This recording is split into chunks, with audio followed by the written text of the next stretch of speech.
은혜 받을 하나님 말씀 갈라디아서 6장 7절에서 9절까지의 말씀입니다. 신약성경 309페이지 갈라디아서 6장 7절에서 9절까지의 말씀 찾으셨으면 함께 교독합니다. 제가 먼저 있습니다. 스스로 속이지 말라. 하나님은 만월의 여김을 받지 아니하시나니 사람이 무엇으로 심든지 그대로 거두리라. 자기의 육체를 위하여 심는 자는 육체로 얻어서는 것을 거두고 성령을 위하여 심는 자는 성령으로부터 영생을 거두리라. 우리가 선을 행하되 낙심하지 말지니 핑곶지 아니하면 때가 이름에 거두리라. 아멘. 방금 읽은 말씀으로 심은 대로 거두는 인생, 이런 제목으로 말씀을 나누겠습니다. 인간은 하나님의 만들어 놓은 법칙 속에서 살고 있습니다. 인간이 이 법칙을 떠나서 살 수도 없고 또 이 법칙을 파괴할 수도 없습니다. 인간은 하나님의 법칙을 무시하고 살 수는 있지만은 무시한다고 해서 그 법칙이 없어지는 것은 아닙니다. 자신이 심은 대로 인생의 보응을 받습니다. 그래서 본문 말씀은 하나님을 만월히 여김을 받지 아니하시다라고 분명히 말씀합니다. 그 만월히 여김을 받지 않는다는 얘기는 다른 말로 하면 하나님은 너희들한테 조롱을 받지 않는 분이시다라는 말씀이에요. 우리는 수확의 계절이 들었었습니다. 느끼는 바가 바로 때가 되면 모든 만물이 이러한 법칙 속에서 수목은 단풍이 들고 또는 오곡은 익어가는 그런 모습을 보면서 인생도 이 법칙 속에서 살아가고 있다라는 것을 깨닫게 합니다. 심은 대로 거두는 것이 농사의 법칙인데, 그런데 이 법칙이 또한 우리의 인생에도 그대로 적용된다는 사실입니다. 인간의 삶이란 바로 자기 자신을 위해서 심는 것인데 때가 되면 그 심은 것을 거두는 것이 인생입니다. 무엇을 심었느냐, 무엇을 거뒀느냐, 이것이 우리의 인생이 살아가는 삶입니다. 그래서 인생은 뜻없이 막연하게 사는 것이 아닙니다.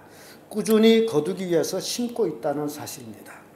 무엇을 심고 있느냐에 달려서 그 심은 것은 각각 각자가 거둠이 바로 인생, 여러분들 자신입니다.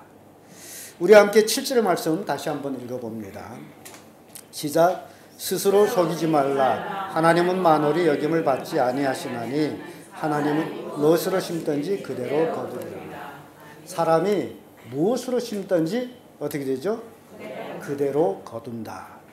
근데 이것을 인과율이라는 말입니다. 콩 심은 데 콩 나고 파 심은 데 파 납니다. 이것은 인생사의 보편 원리입니다.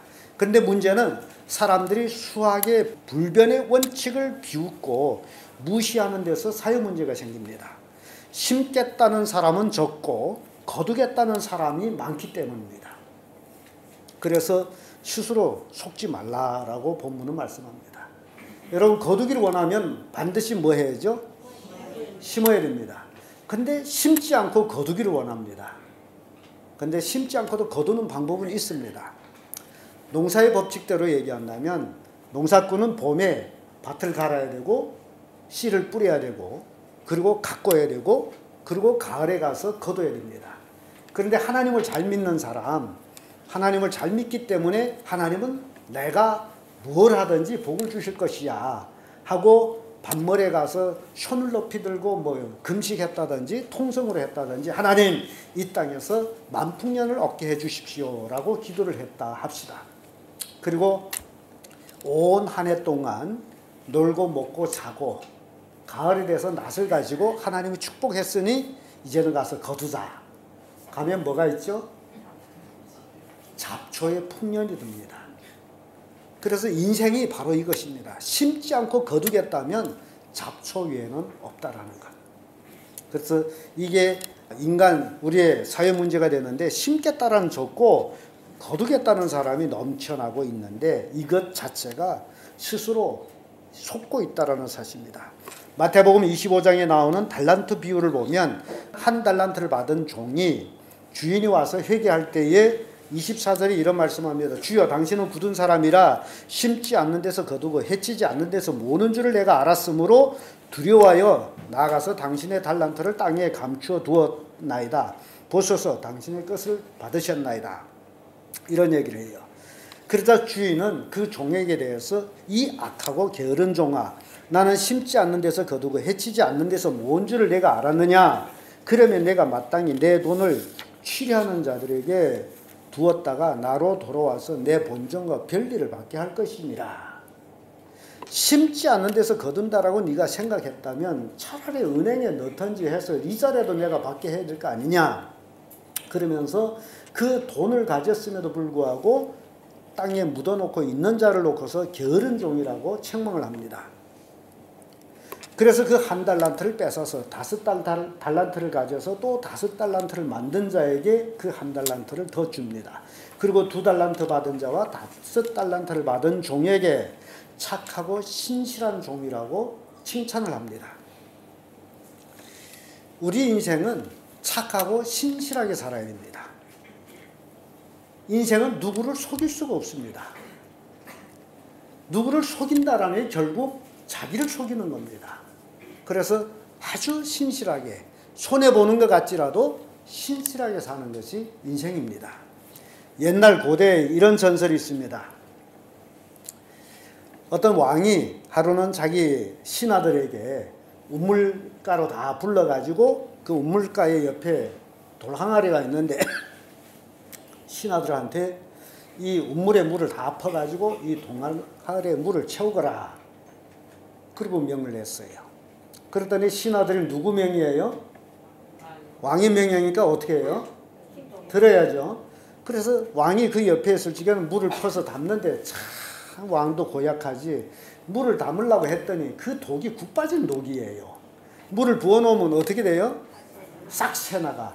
왕이 한참 거기서 구경하다 그 자리를 떠납니다.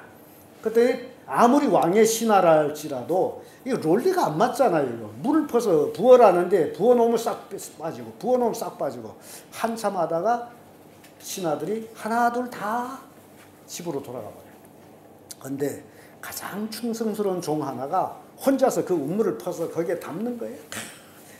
뭐 새든 말든 퍼서 담고 거의 해 넘어갈 때에 우물에 물이 거들났습니다.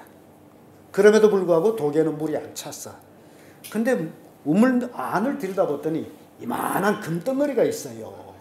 그래서 아주 기쁨으로 그 금덩어리를 탁 꺼내가지고 왕한테 찾아가서 왕이야 죄송합니다. 왕의 명령을 순종 못했습니다. 그 한 알의 물을 채우지는 못했지만은 이렇게 금덩어리를 발견했습니다.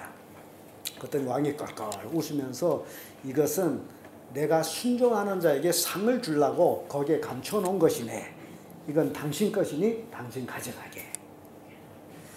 자, 제가 이 이야기를 들려주는 것은요. 우리가 신앙생활하면서도 마찬가지입니다. 가끔 우리가 교회에 와서 뭘 순종한다든지 하나님께 순종한다든지 그런 것들을 생각할 때에 보상이 없는 것 같고 손해보는 것 같고 어떤 의미에서는 바보 같습니다.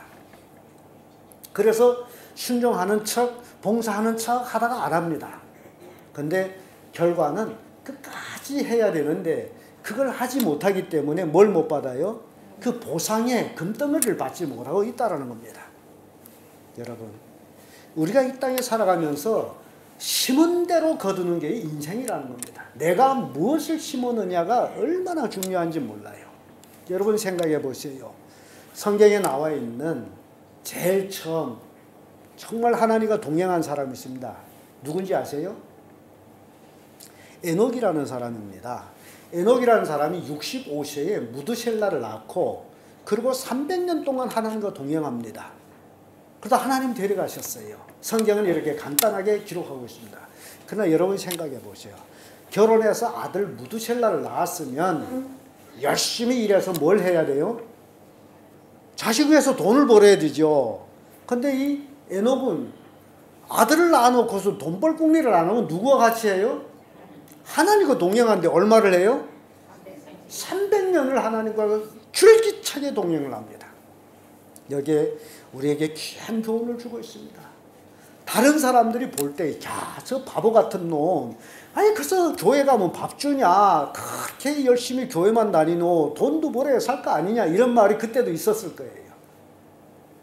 근데 줄기차게 한 생을 하나님과 동행을 했더니 하나님 데려가셨어요. 어디를 데려가셨어요? 글쎄 에녹은 죽음을 보지 않고 죽음이라는 걸 모르고 육체가 변해서 하늘나라에 간 사람이에요. 그러면 왜 에녹이 이렇게 하나님과 동행했느냐? 원인은 그 아들의 이름에 있습니다. 그 아들 이름이 무두셀라라고 지었는데 이 무두셀라라는 이름, 그 뜻은 이 아들이 죽으면 심판이라는 뜻이에요. 아들이 죽으면 뭐 한다? 하나님이 심판하신다. 그 아들이 언제 죽어요? 언제 죽어요? 아버지가 알아요? 모르는 거죠. 그러니까 이거 오늘 죽을까 내일 죽을까 내가 어찌 알아. 그러니 하루하루 하나님과 함께 하더니 그 시간이 쭉 어떻게 된 거예요? 300년까지 간 거예요. 그게 신앙입니다. 매일매일 내가 성실하게 정직하게 하나님과 동행하는 삶을 사는 것이 쭉 내 인생이 되는 것이 바로 심은 대로 거두는 내 인생이 된다는 겁니다. 또 우리가 노아를 생각해 볼 때도 그렇지 않아요? 노아가 열심히 살았어요. 그러다가 그가 모든 재산을 투자해서 뭐 하는 거예요? 방주를 만들어요. 그것도 자식 셋, 며느리 셋, 8식구가 같이 뚝딱거리며 만듭니다. 근데 온 동네 사람들이 노아를 볼 때 바보예요? 아니에요? 세상 그런 바보가 어디 있어요? 기가 막힌 바보가 아닙니까? 그런데도 불구하고 바보지만은 정말 바보짓을 하고 있는 거예요. 자기 모든 재산을 다 뭘 하는 데 투자해요? 방주를 만드는 데 투자해요. 근데 노아가 왜 이렇게 바보스러운 삶을 사느냐? 원인이 있습니다. 뭐냐? 하나님 만났기 때문에. 하나님 만나서 이 세대의 경고하심을 받은 거예요. 노아야, 이 세대가 악함으로 내가 홍수로 심판할 것인데 네가 살기를 원한다면 너 가족을 위해서 방주를 만들어. 그겁니다. 그래서 살기를 원하기 때문에 노아는 순종해서 방주를 만드는 거예요. 아무 사람이 뭐라고 말을 해도 비웃어도 분명히 나는 하나님을 만났고 분명히 나는 하나님의 지시를 받았으므로 너희들도 나처럼 살기를 원한다면 방주를 만들어. 그러니까 세상 사람들이 아이 미친놈, 먼 홍수가 산을 넘어가는 홍수가 나. 그러면서 노아만 만든 거예요. 노아가 왜 순종한 거예요?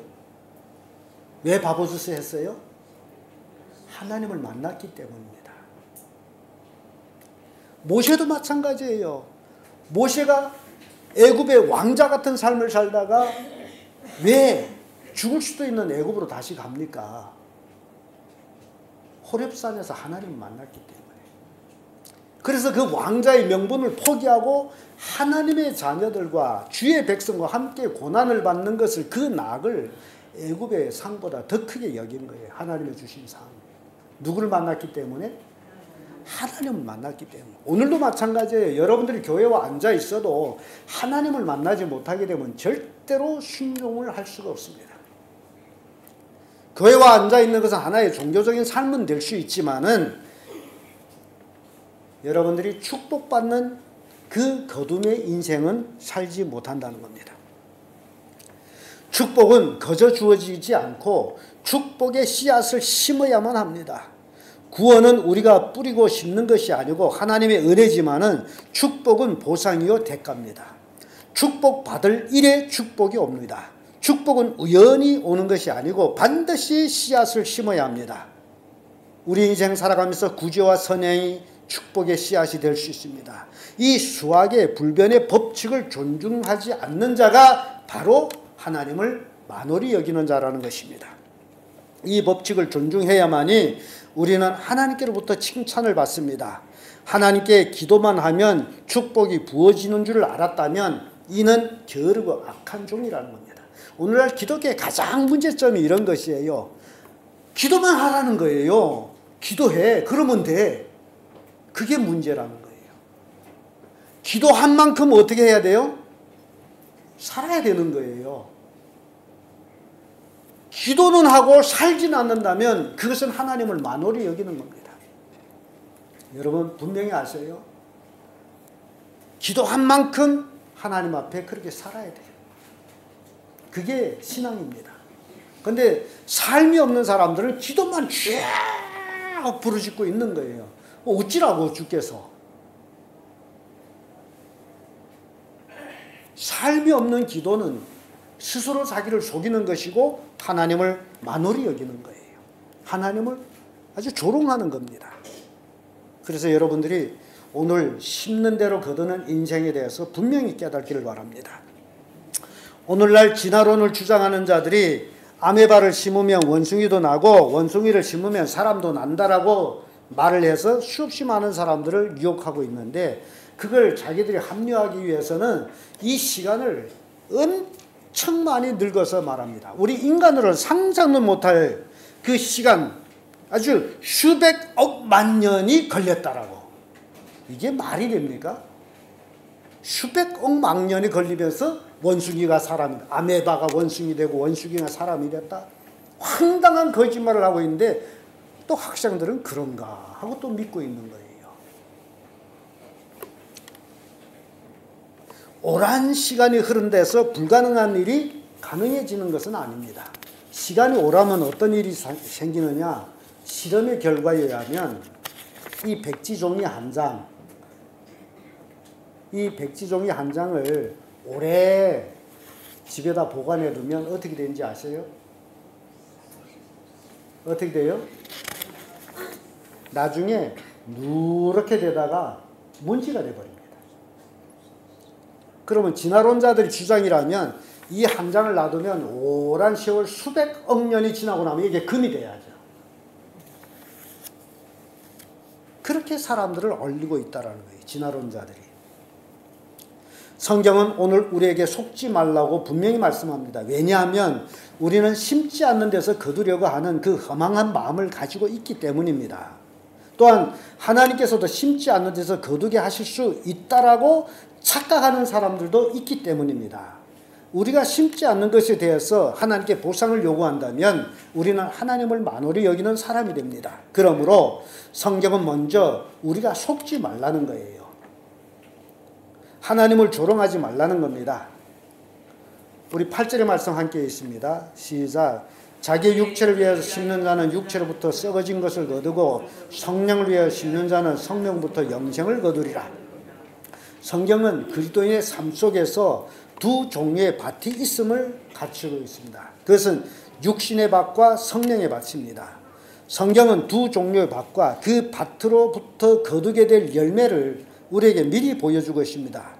육신의 밭, 즉 육체를 위해 심는 자는 육체로부터 무엇을 거두고 썩어질 것을 거두고, 성령의 밭, 성령을 위해서 심는 자는 성령으로부터 뭘 거둔다? 영생을 거둔다. 영존하는 생명을 거둔다는 말입니다. 영생이라는 것. 여기서 육체를 위해서 심는 자는 세상 사람입니까? 오늘 본문에 바울이 갈라디아 교회 성도들에게 준 말씀이에요. 그러므로 성도들 속에 육체에 속한 사람도 있고 성령에 속한 사람도 있다라는 것을 교훈하고 있는 거예요. 오늘날 많은 사람들이 자꾸 성경에서 얘기하는 것은 믿지 않는 사람들 놓고 하는 얘기다라고 생각하는데 그렇지 않습니다. 성경은 누구에게 주어진 말씀이에요?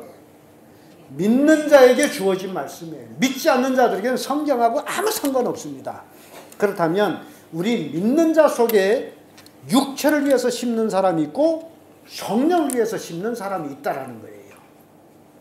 이 두 종류의 사람이 있습니다. 육체에 속한 사람, 또 영에 속한 사람, 이렇게 구분합니다. 오직 육체를 위해서 심는 사람은 그리스도인에도 불구하고 늘 본능대로 사는 사람입니다. 자기 본능대로 사는 거예요.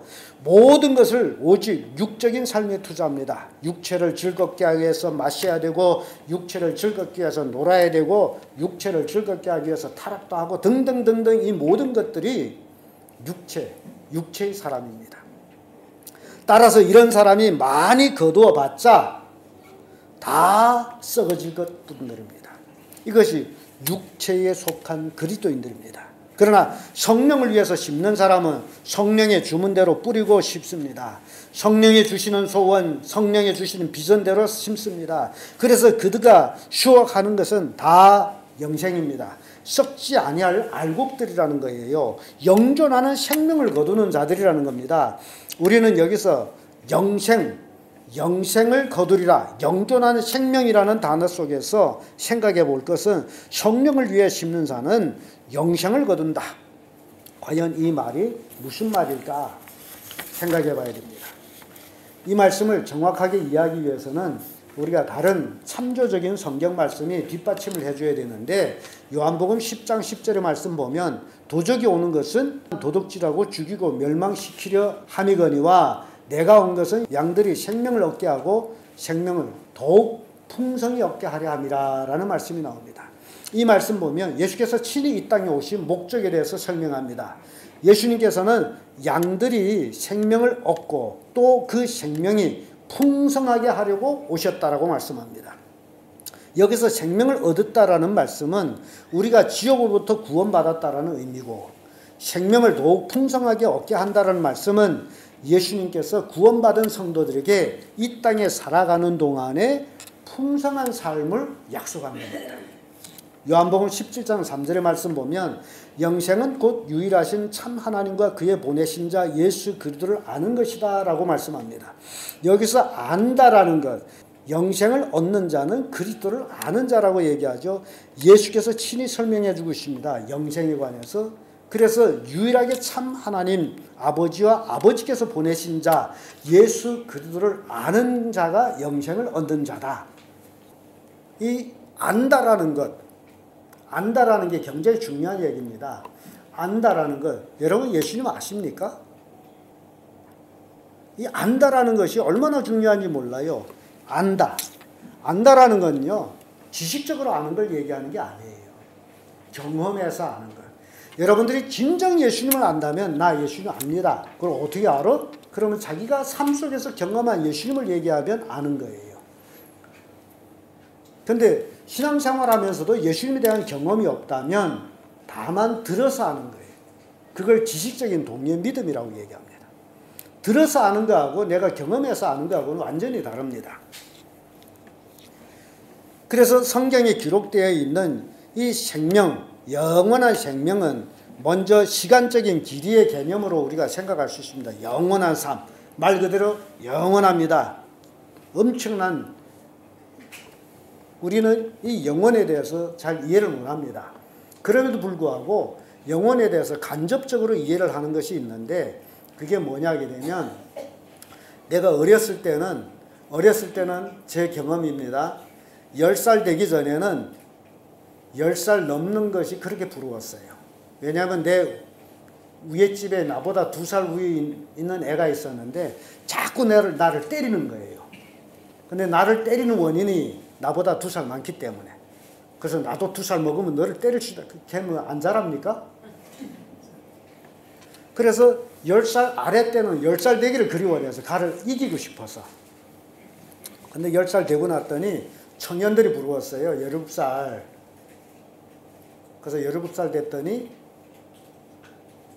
장가가는 사람들이 부러웠어. 그래서 지금에 와서는 나 먹는 게 부러운 게 아니고 젊은들이 부러운 거예요. 우리 월요일 날에 우리 목회자 축구팀이 있는데 한 30명 정도 됩니다만 거기서 제가 나이 제일 많아요. 근데 제일 잘 땄습니다. 내가 가끔 우리 목회자들한테 나도 네 나이대가 있었어.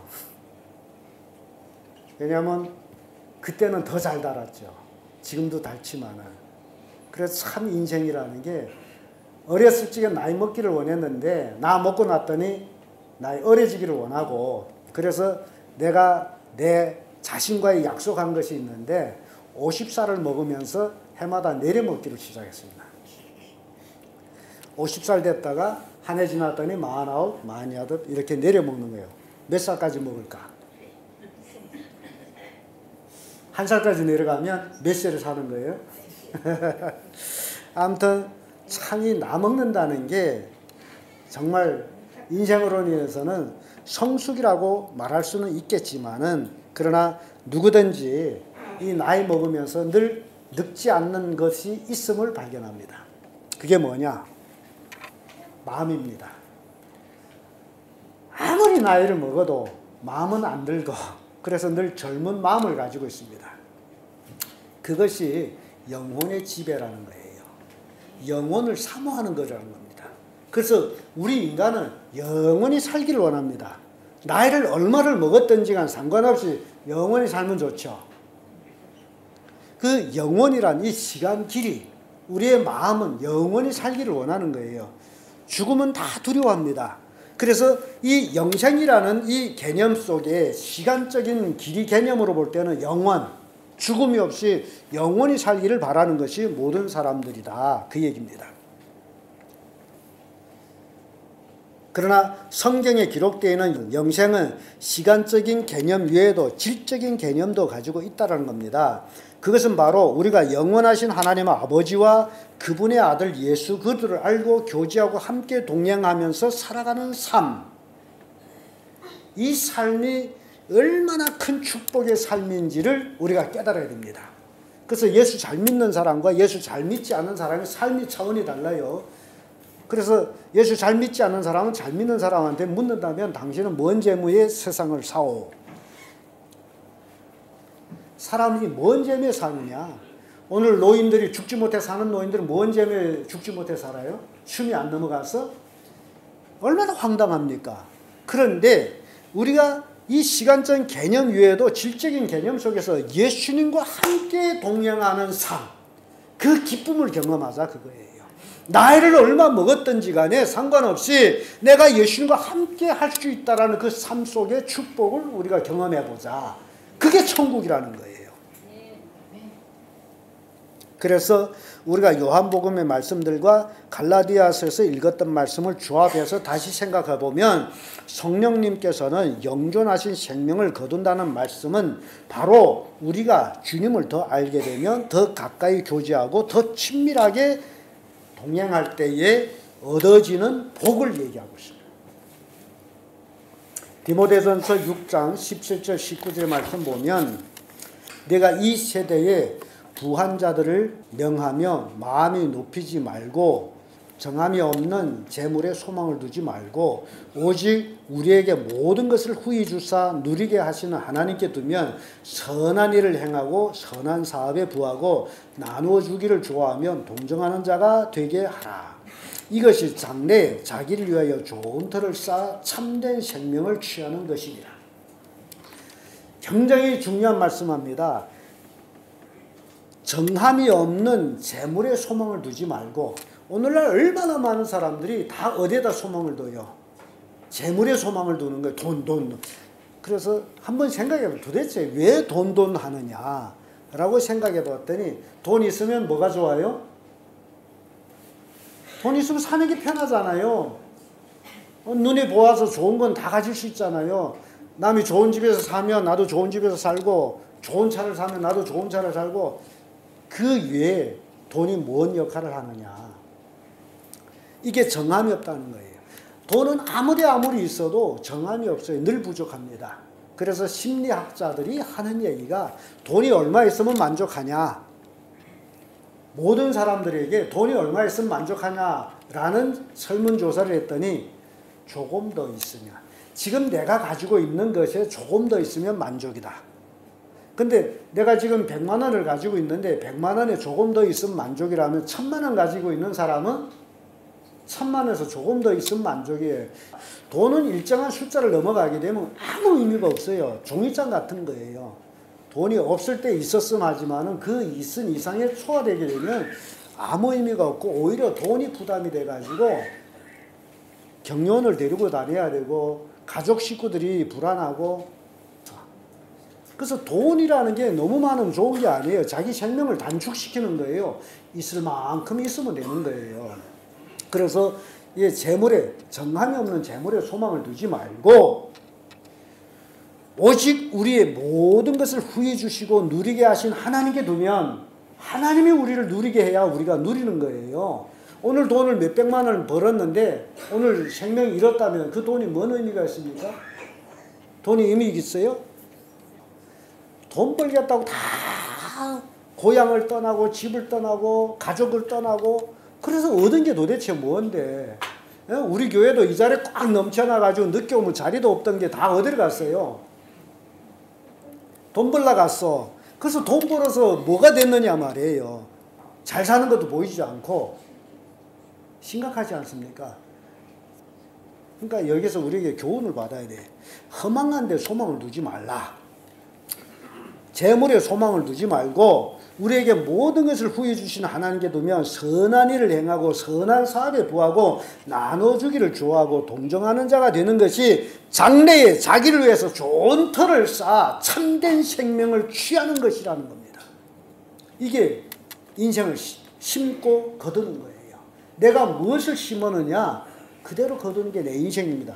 여러분들은 지금 뭘 심고 있느냐? 허망한 재물을 심고 있느냐? 아니면 선한 일에 사업에 부하게 살아가고 있느냐라는 거예요. 그래서 참된 생명이 바로 영원한 생명인데 그래서 우리는 성령을 위하여 심는 자가 되고 영존하는 생명을 거두는 자가 되어야 된다는 겁니다.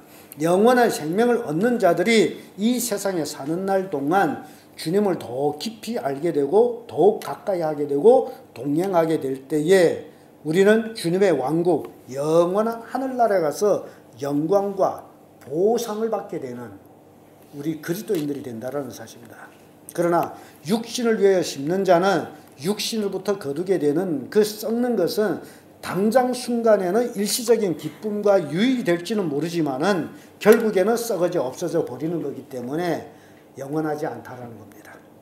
사랑하는 성도 여러분, 성령을 위해서 심고 거두는 그런 성도를 되기를 바랍니다. 그래서 영원한 생명, 영원한 기쁨, 영원한 영광을 누리는 성도를 되기를 바랍니다.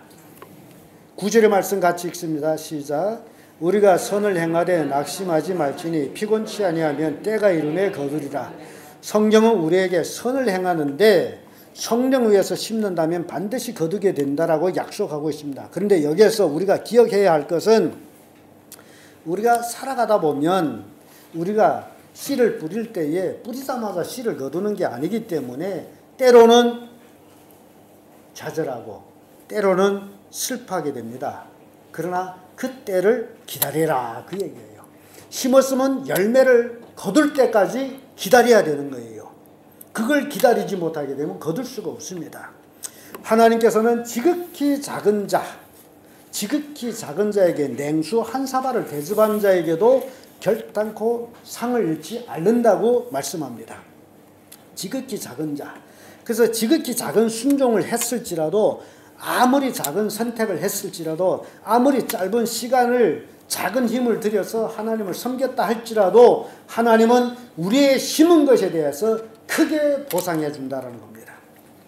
우리가 인생 살아가면서 어떤 사람은 50년, 80년 인생의 고난과 또 영원한 영광의 보상을 우리가 얻기 위해서 하나님께 드린다면 하나님은 우리에게 엄청난 보상을 줍니다.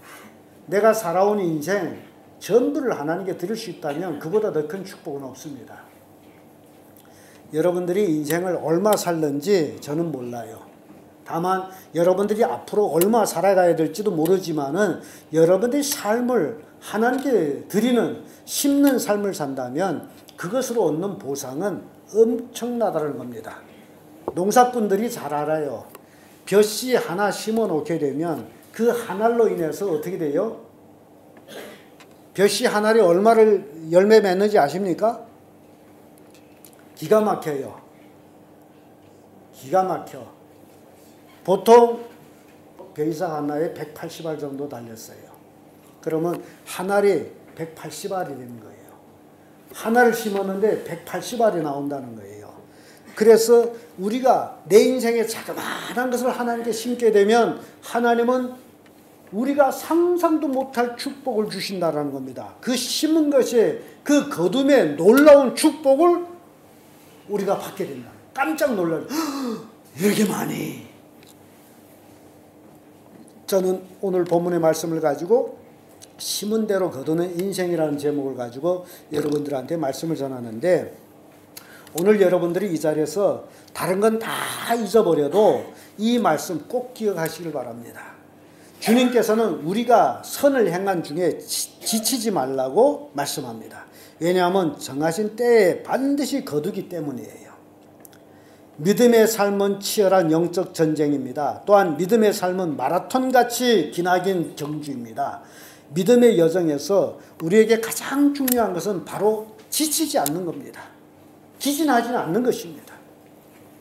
한국군의 군가 중에 최후 5분이라는 군가가 있습니다. 그 가사가 너무 좋더라고요. 그래서 오늘 소개해 드립니다. 숨막히는 고통도 뼈를 깎는 아픔도 최후의 순간까지 버티고 버티라. 우리가 물러나면 모두가 쓰러져 최후 5분에 승리는 달렸다. 적군이 두 손을 들고 항복할 때까지 최후의 5분이다. 끝까지 싸워라. 물러설 길이 없다는 겁니다. 우리의 신앙도 마찬가지예요. 내가 예수 그리스도를 믿는 순간 그때로부터 나는 영적인 싸움이 시작된 거예요. 절대로 물러설 자리가 없습니다. 언제까지 싸워라? 승리할 때까지. 승리할 때까지 싸워라.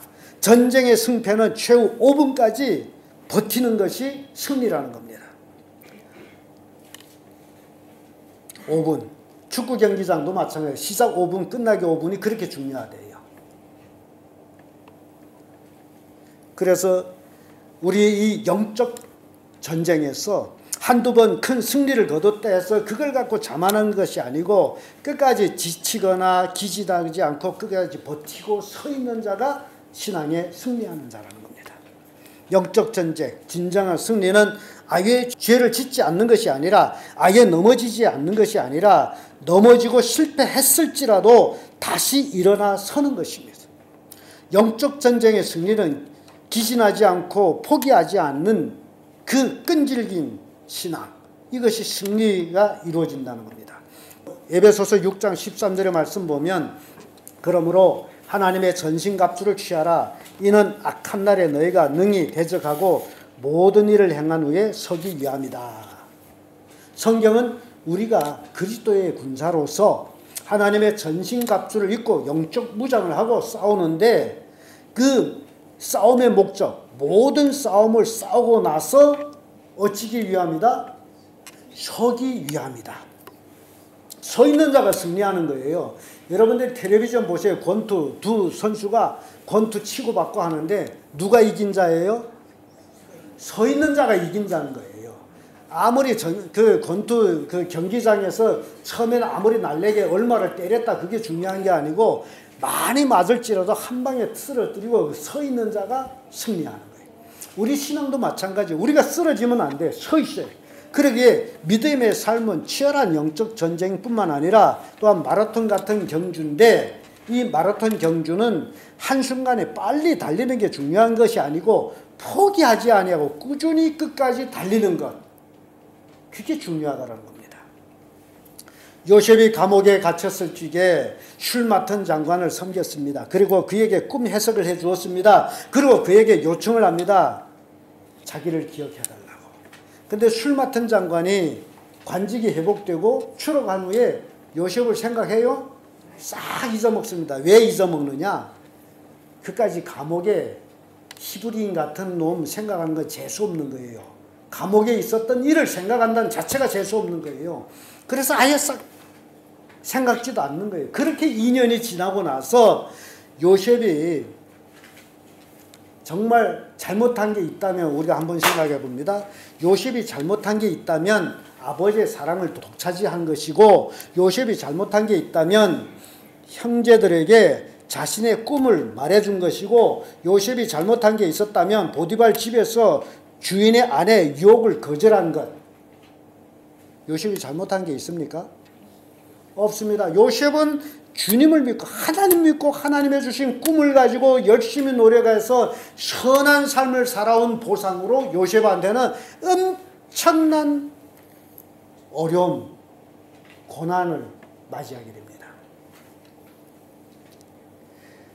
요셉보다 더 악하게 산 사람이 잘되고 잘된 사람이 많은데도 불구하고 요셉은 선행을 하면서 이런 고난을 받았어요.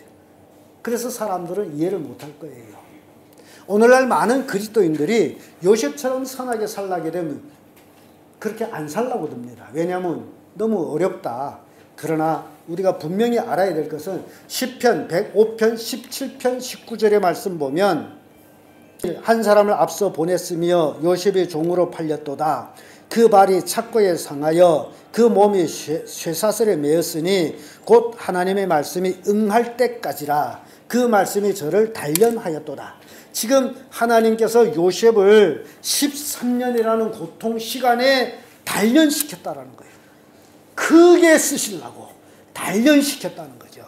요셉이 선한 삶에 이런 고난을 받은 것은 하나님이 그를 단련시킨 거예요. 13년 동안. 13년은 굉장히 긴 얘기입니다. 우리는 10년이면 강산이 변한다고 얘기합니다. 그리고 하나님께서 그 정하신 때에 요셉을 곧바로 감옥에서 샥 들어 올려서 어디까지 갑니까? 바로의 자리까지 가는 거예요. 이게 하나님의 보상이에요. 우리가 고난의 그 역경을 통하지 않고서는 절대 영광을 얻을 수가 없습니다. 이 고통이라는 이 과정이 우리에게 필요합니다. 인생은 축복을 누리기 위해서는 반드시 고난을 경과해야 돼요. 병아리가 그 계란 속에서 생명으로 살기를 원한다면 반드시 자기 스스로 그 껍질을 까고 나와야 됩니다. 이건 고난이에요, 병아리한테는. 근데 그 껍질을 까고 나온 병아리는 나중에 닭이 돼서 알도 낳고 그러는 거예요. 가장 중요한 것은 우리 인생에게는 축복, 하나님께서 우리에게 축복을 주신다면 그 축복의 껍데기에는 고난이라는 겁니다. 그 고난의 껍데기를 열어야만이 바로 그 축복은 우리의 것이 되는 거예요. 왕의 신하가 죽을 듯살도 모르고 순종해서 운물을 다 꺼내서 금을 발견하듯이 우리도 그런 삶을 사는 자들이 되어야 된다는 겁니다. 그래서 하나님은 요셉을 이렇게 단련시킨 거예요. 13년 기나긴 고통의 시간이었지만은 그것은 그에게 반드시 필요한 훈련의 시간이었습니다. 그래서 하나님은 요셉을 즉시 높여 사용하신 거예요.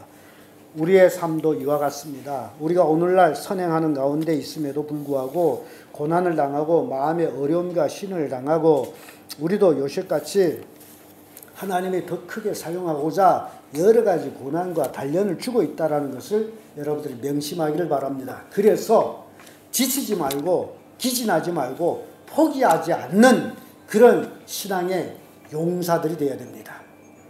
성경은 우리에게 속지 말라고 당부합니다. 사탄은 우리를 속일 때에 너는 안 돼, 너는 안 돼, 너는 할 수가 없어, 너는 절대로 이 일을 못해, 이렇게 우리에게 속삭이고 있습니다. 우리 마음에.